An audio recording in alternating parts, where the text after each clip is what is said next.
Race with vehicle and asset finance from ABSA. Today, tomorrow, together.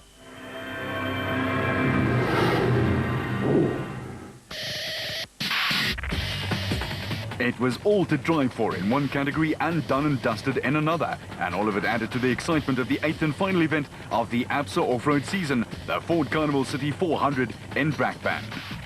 In the special vehicle class, the motorized team of Evan Hutchison and Kim Bergman were racing for the national crown, 5 points behind the father and son team of Nick and Ryan Harper.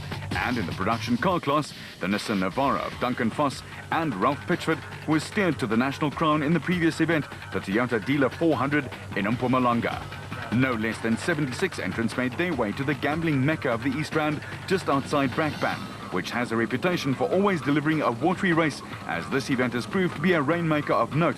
However, the weathermen were predicting nothing of the sort this time. Four-time national champion Hannes Grobler was hoping to make it 7 wins out of 7 for the Nissan Navara team, while his navigator FRANCOIS JORDAAN had a big battle on his hands against Ralph Pitchford for the navigator's crown. Yes, it's down to the wire. Unfortunately for Ralph, he was overseas with his Volkswagen commitments for 2 races. We did not take advantage of one of them when we fell out in Amatola, but the other one we took full advantage in the Popo, which we won. But then the situation is that if they win and we come second, then I win the championship by 1 point.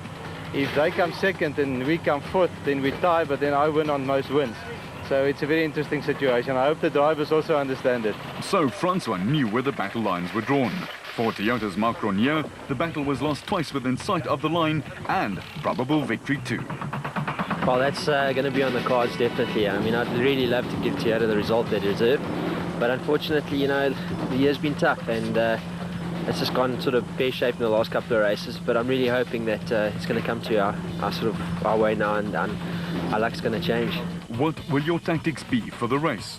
Well, for now, I mean, obviously you can see the rain is coming up, so either way, it's going to be quite tricky. You know, we've got a lot of route around the slimes dams, which makes it really difficult when it rains. But for me, it's really prologue's going to be attack, and then see where that places us, and then from there try and conserve and get it to the finish. It's a long day tomorrow. We've got 2 laps of 180 k's, and I think you got to pick your way, you know, carefully through this stuff. And carefully in off-road is almost a watchword. It works most of the time too. For the sponsors Neil Woolridge, it was desperation stakes for a victory in 2007. A Ford-sponsored event that's been good to us in the past. So almost a home event for us as well, because it's not too far from Pietermaritzburg. So yeah, we'd certainly love to win this event. Any tactical plans for the weekend? I don't think any tactics. I think as normal, to finish first, you must first finish. And it's normally a tough race. They put us into the rocky area and the military area, which can catch a lot of people out. There's also a lot of dongas, and last year there was a lot of mud and water. So I see they've had quite a bit of rain here. I don't think as much as last year, but there's quite a few places that can catch you out. So be careful and push hard. But you know, we're lying 4th in the championship. We'd like to finish 3rd if at all possible. So we'd certainly like to send it. There's that word again. But in Class D, there was a fun fight of note on the go. The Raconic squad, with Kutsiela Waskachny behind the wheel, were right in the thick of things. Yeah, no, well, with everything, if you look at the points, there's about 6 guys who can mathematically still win it. So I think it's going to be a tough one. All the guys will go out there for it, and we're going to give it our full go and see what happens from there. We can only do our best, and that's all you can do, and the rest will be up to the man on top. And on top on the points log, it was Foss who had already celebrated his championship win, but Nissan were desperate to keep it a 1-2-3, while Ford had an eye on the podium. In the special class, there was a huge amount of racing still to be done before the season was to be embalmed and buried.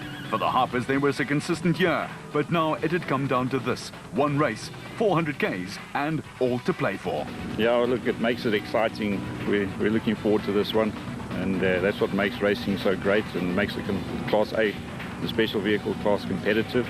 And it can take it down to the last race. That's what makes everybody want to win it, you know. Tactics. What's in your mind this weekend? Look, we're going to go hard. We have to go hard because you know, it's either go hard or get second. So, and I know Evan's going to do the same. So, but we still got to be conservative. We don't want to throw it away. So we're going to basically maintain what we've done all year, get the car home and drive as fast as we can to do that, you know. In the 2005 and 06 National Champions Camp, the Motorride lads were quietly confident. After all, they'd done it before and were prepared for all the pressure. Yeah, you know, I'm glad we've got the pressure. 3 races ago, we had no chance of winning the championship. We had a few problems with the cars. We need to win 2 races in a row to give ourselves a chance coming into Carnival City. And we've managed to do that. We won the last 2. So it's down to the wire, winner takes all. Yeah, so it's definitely going to make for a good race. It's ourselves and Nick Harper. Yeah, we're going to have to give it a full go. Gloves off it would be, and in Class B it was exactly the same, except that it was a family battle.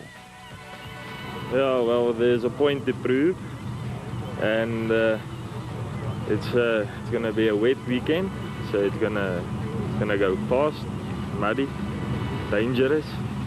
So yeah, we're gonna have a hell of a dice, and we're gonna see what's the outcome. I really don't know. No team orders. Yeah, well, that's the story, but when you're out in the field, team orders doesn't matter anymore.